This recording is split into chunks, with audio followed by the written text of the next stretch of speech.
In a small town, at the end of one of those winters, João, an 18-year-old black orphan, rides his late mother's old bicycle. He struggles to survive, making deliveries, doing what he can, just to have a place to rest his head. Every night, rushing to make the last delivery of the day, he comes across an elderly woman, alone and a bit lost at a bus stop. Helping her would mean losing the delivery and, most likely, the small rented room that was his only roof over his head. But he doesn't hesitate. He rides with her on the back of his bike all the way home. What he doesn't even know is that she's a billionaire, and what happens next will change his life forever. The wind had started to pick up that night, a cold that bites your ears and runs down your neck, even with your coat buttoned all the way up. On the edge of a quiet town at the beginning of winter, where the sun disappeared early behind the half-bare trees and the streetlights flickered in a tired rhythm, there was an old bus stop, forgotten on the corner of a cracked sidewalk.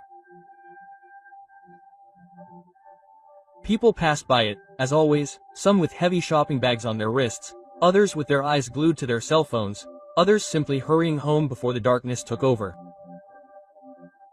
But none of them looked at her. The old lady stood there alone, wrapped in a woolen coat from better days, her silver hair escaping from a cap that had once been white. Her little hands clutched a worn leather bag, while she turned her face to each passing car, hoping it was the one she was waiting for. Her mouth moved, mumbling something about the 12 line, about a street that didn't match anything around here. And every now and then she took a step toward the street, only to step back again, confusion written all over her face. Not far from her, a young man named João had stopped to take a sip of water from a dented metal bottle. He was barely 18, with a body that time and hunger had left thin, wearing a hooded coat that had faded from so many winters and a pair of sneakers that seemed to be holding together, more out of stubbornness than character. His old bicycle was leaning against the seat behind him, with rusty chains, creaky pedals, and a rickety rack that looked like it would fall off at the slightest bump. It had belonged to his mother, and after she left, it had become his only way of making a living. He roamed the city, delivering small packages, groceries, medicine, anything people needed. The money was barely enough to get by, but João worked with a silent urgency. That night, he had one last delivery to make before 8, one last run. And if he completed it, he would have enough to pay the week's rent at the boarding house. If not, the owner had already made that clear. The key wouldn't fit the lock the next morning. João tightened the strap of his delivery backpack to his chest, ready to pedal away. When his eyes caught the movement of the old lady near the bus stop, something in her stillness touched him. She didn't seem like someone waiting, but rather someone lost. She turned around again, looked around, then down at her feet, as if even they had become strangers. She mumbled something, took half a step forward, then stopped. João hesitated. The weight of the clock seemed to beat louder in his chest. The minutes were counting now, and the difference between having a warm place to sleep and being left on the street was a single delivery. But then the wind changed direction and brought her voice to him, weak, trembling, but unmistakably frightened. Alameda das Acacias, or was it Jardim das Flores? It was the 12 bus. Her words fell like loose leaves and no one else seemed to hear. Without knowing why, João walked towards her, pushing his bike. "Excuse me, ma'am," he said quietly, so as not to startle her. "Are you all right?" She blinked at him uncertainly, the way someone might look at a distant memory.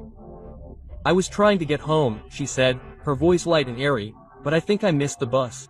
Or maybe it missed me."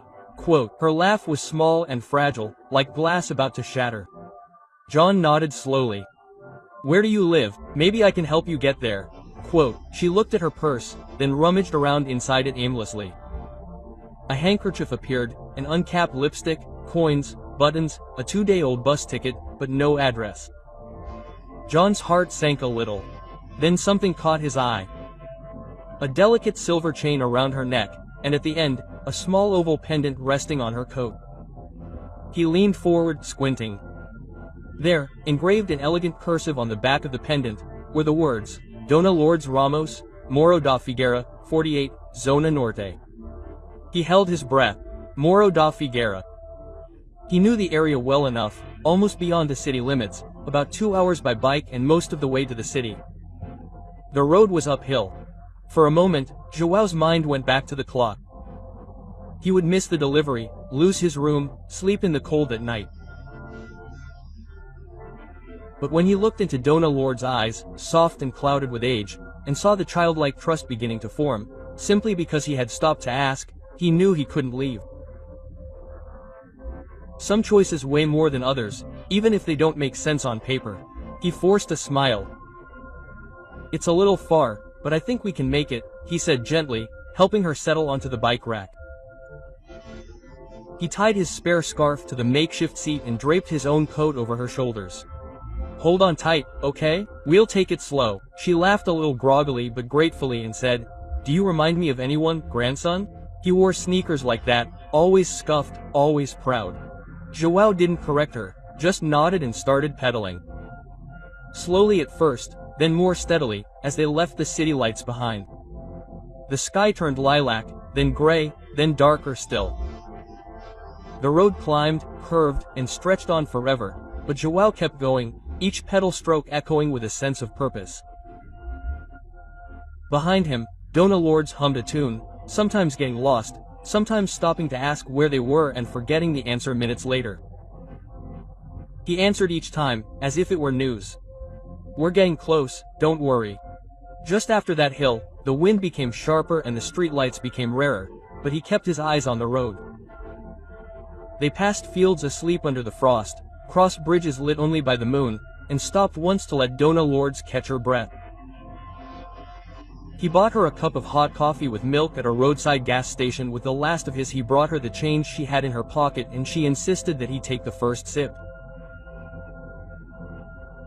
"You need more," she said with a firm tenderness that reminded him of his mother when the gate of number 48 on Morro da Figueira finally appeared, whitewashed, with peeling paint and iron bars. It was almost 9:30 at night.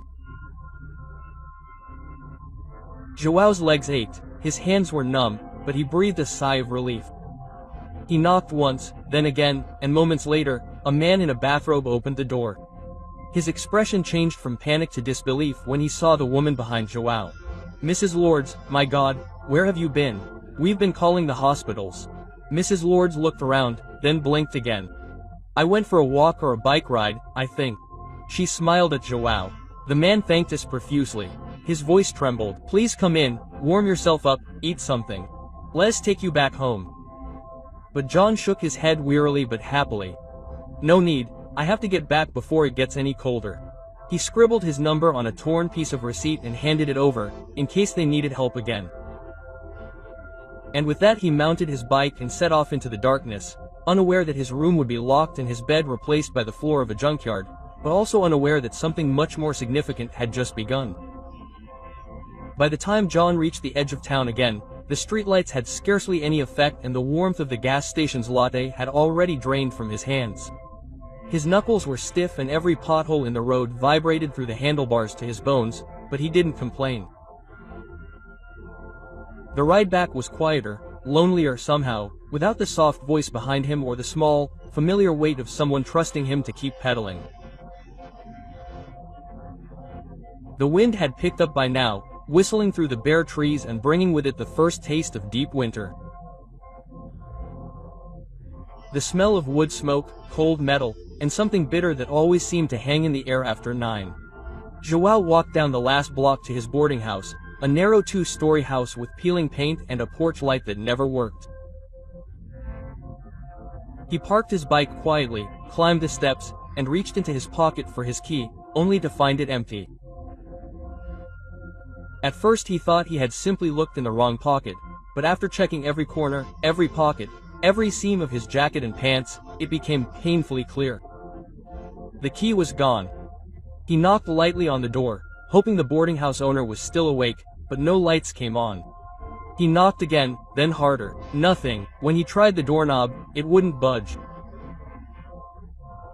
Then, as if to confirm the inevitable, he looked down and saw the small bundle of his things. His spare shirt, a towel, a cracked cell phone charger, all stuffed into a plastic grocery bag and left by the door like old mail.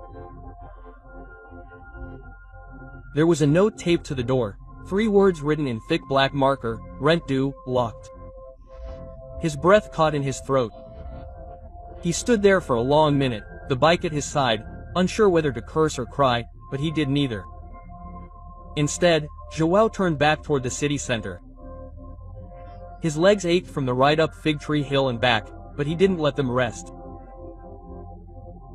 He pedaled slowly, knowing there was nowhere else to go but needing to move anyway, because the cold was settling in his chest now, and stillness would only make things worse.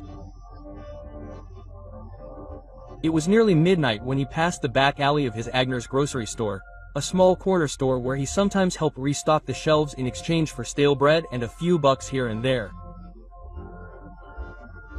The owner, his Agner, was kind in the way older men tend to be to kids they've been struggling with without asking for help.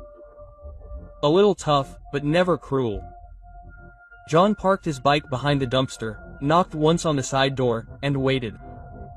A light flickered inside. A few seconds later, the door creaked open and there stood his agent, wearing a heavy robe and holding a steaming mug of something strong. He looked at John, shivering and hollow-eyed, and sighed through his nose. "Couldn't pay the rent, huh?" John shook his head. His agent looked up at the sky as if waiting for some higher authority to intervene. Then he walked away. "Well, the warehouse is dry and there's a cot in the corner. Don't touch the wine boxes and you won't freeze to death there, huh?" John nodded, muttered, "Thanks," and went inside. The warehouse smelled of cardboard and citrus, and the only heat came from an old radiator that groaned as if it held a grudge. John didn't care. He pulled the cot blanket over his shoulders and let himself collapse on the thin mattress. His limbs were heavy, his chest ached, but his heart was strangely still. For the first time in weeks, he wasn't afraid to close his eyes. Something about pedaling, about Donna Lords's hand on his shoulder and her laughter in the dark had made the world seem a little less harsh. He fell asleep thinking not of the locked door behind him, but of the silver pendant, the soft hum of the wheels turning on the gravel, and a voice that had said, "You remind me of someone I love." Outside, the wind howled against the walls of the store, but inside, João slept soundly, unaware that miles away, a woman sat at the kitchen window, now wide awake. On her lap was the same coat she'd worn that night, and in her hand was a torn receipt with a phone number scrawled in jagged blue ink. Donna Lords Ramos, no longer lost in the fog, stared at the paper and whispered his name like a prayer. The first warm thing she'd said in that silent house in years. Tomorrow came silently, pale and hesitant, as if the sky itself was wondering whether to wake up. A soft, gray light crept into the back room of Mr. Agner's grocery store, filtering through the small, dusty window and falling on John's still form, still huddled under the thin blanket. The cold clung to the walls, crept through the cracks in the old structure and wrapped itself around his bones, but he didn't move yet.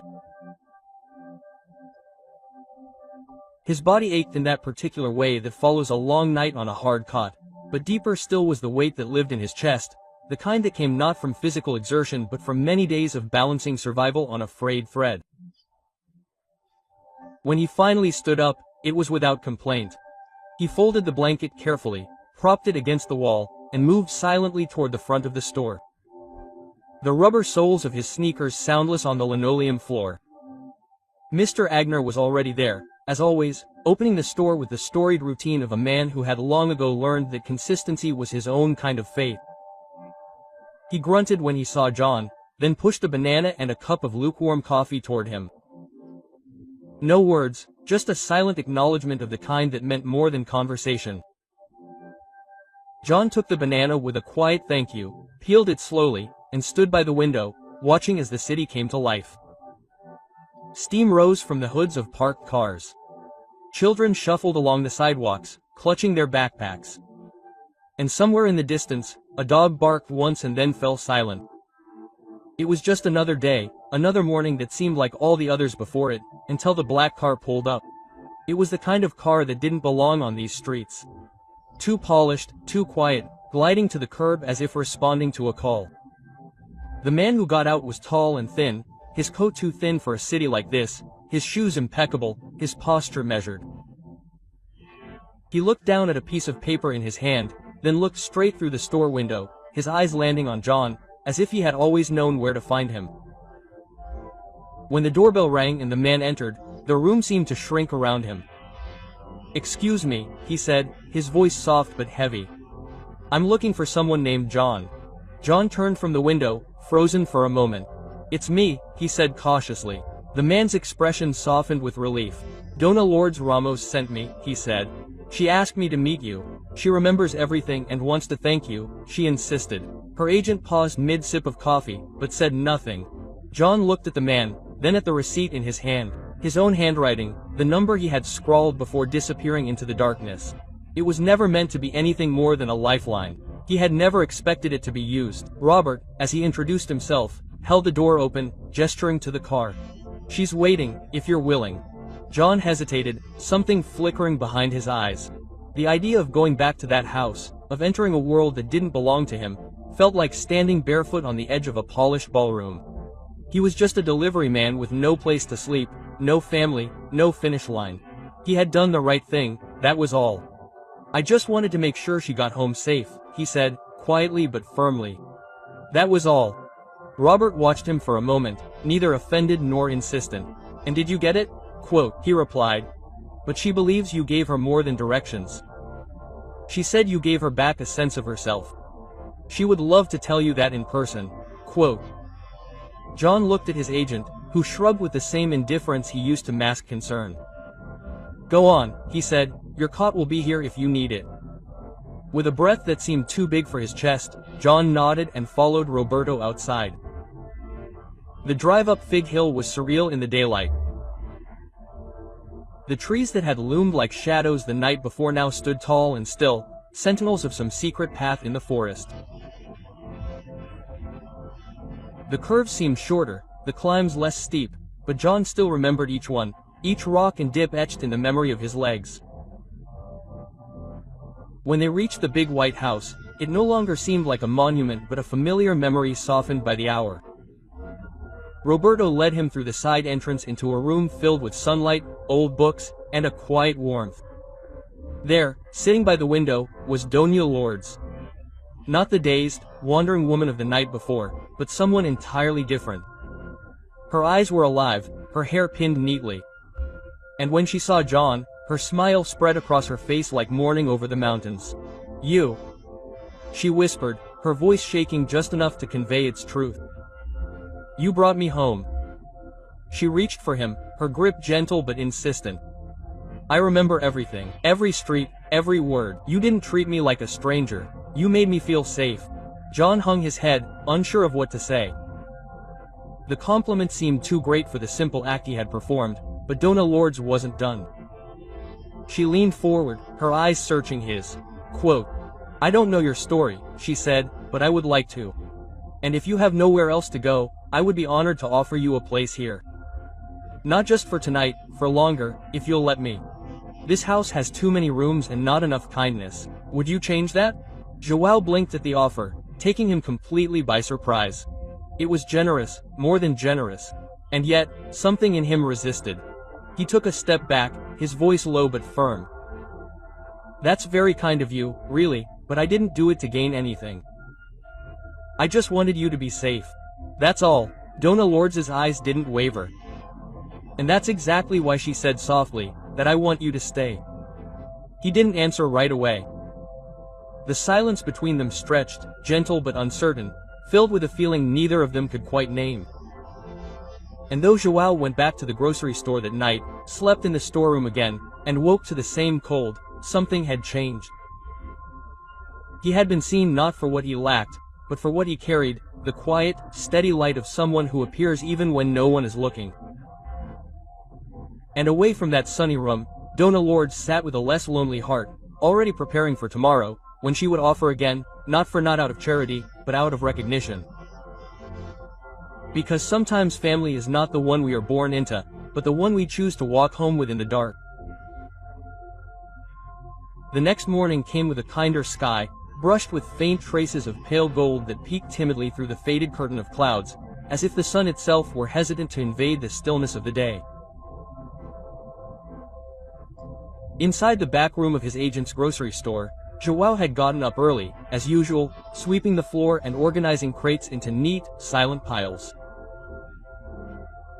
His mind was too full of Dona Lord's visit the day before to concentrate on the rhythm of his work. He had gone over her words over and over during the night, each syllable hanging like the last note of a hymn that refused to fade. Her presence had not overwhelmed the room, it had warmed it. And yet João had not known what to do with such a large gift. Never had he been offered anything so freely, so tenderly, and certainly not from someone who looked at him without a trace of emotion, judgment, only with hope. As he put away a box of peaches in a tail, the doorbell rang, not with the impatient noise of a regular customer, but with a soft, measured ring that felt familiar. He looked up from behind the counter and there she was again, Mrs. Lourdes Ramos, this time without a driver, without an imposing coat, just a woolen shawl elegantly thrown over her shoulders and a small leather bag on her arm. Her expression was gentle, her eyes already searching the store for him, as if she knew exactly where he would be. João straightened instinctively, his hands unconsciously wiping themselves on his jeans as he took a step forward. She smiled and walked toward him, not with the authority of someone accustomed to commanding a space, but with the delicacy of someone who has decided to share it. "I hope you don't mind me coming again," she said softly, her voice warmer than the morning light. "I spent the night thinking about you." She paused, then added, "I suppose that sounds strange, but I say it fondly." John nodded, still not trusting his own voice. She looked around the store, then leaned in a little closer, as if what she was about to say belonged only to the master. "I've lived in that big house for a long, long time," she began. "And she'd never seemed so quiet as she did this morning, not even after my husband passed away, not even after my grandson." She paused, then took a deep breath. "You remind me of him, you know, of his kindness, his eyes, the way he always listened more than he spoke. And when you helped me that night, without asking, without expecting anything, something in me woke up, something that had been dormant for years." John looked down, his fingertips curling slightly against the edge of the counter. Dona Lourdes took a folded piece of paper from her purse, lines of handwritten ink, trembling slightly on thick paper. "This is not a contract," she said. "It's not an agreement or an arrangement, it's simply an invitation. I have a house with too many rooms and too few reasons to keep them closed. I'd like you to stay alone until you find your feet. No strings attached, just support." John opened the note slowly. It was an offer to stay at the property, a modest monthly stipend, and written beneath it in softer handwriting, a promise. "We'll find a way for you to go back to school if you still want to." He didn't speak for a long time. The world outside the window moved as if in slow motion. Cars sped by, leaves rustled in the breeze, and the city went about its day, unaware that inside that little shop something important was quietly changing. Finally, John looked up and met hers, not with fear but with something firmer. "I'd like that," he said. "I would like to go." Quote, and so he went. That afternoon Roberto showed up with the car, not out of ceremony, but because Dona Lourdes insisted that João not climb that long hill on his creaky bicycle again. He packed his few belongings into a backpack, said goodbye to his agent, who merely nodded, and handed him a paper bag with sandwiches and a mutter that it was about time. And then he climbed into the backseat of a vehicle that smelled faintly of pine and possibility. Life on the estate was not extravagant, it was peaceful.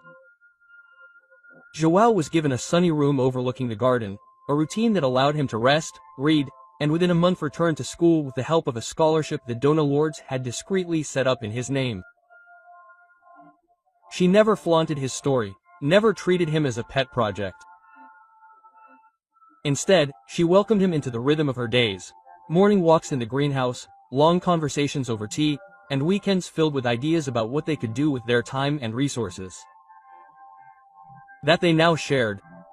Together, they created something that Dona Lourdes had dreamed of but never built alone. A small foundation funded by her own wealth called Fundação Luz do Salgueiro, named after the street she could not remember and the kindness she would never forget. Its mission was simple. To support young people with potential but no path, to shelter seniors who had been forgotten by the system, and to remind anyone who would listen that dignity and care were not luxuries, they were basic rights. João helped design the first programs, met with counselors, worked part-time at the community center the foundation had renovated, and occasionally still rode his old bicycle into town, not because he had to, but because it reminded him of where he had started and what a small act of grace could become when given without expectations. And every time he passed the old bus stop where it all began, he would slow down a little, tilt his head to the sky, and smile. Because sometimes you don't find a home, it finds you. And sometimes all it takes to change the course of a life is the willingness to give. Stop, see someone clearly, and ride a little further than you planned. Join us in sharing soul-touching stories by liking and subscribing to the channel. Don't forget to turn on the notification bell to start your day with deep lessons and heartfelt empathy.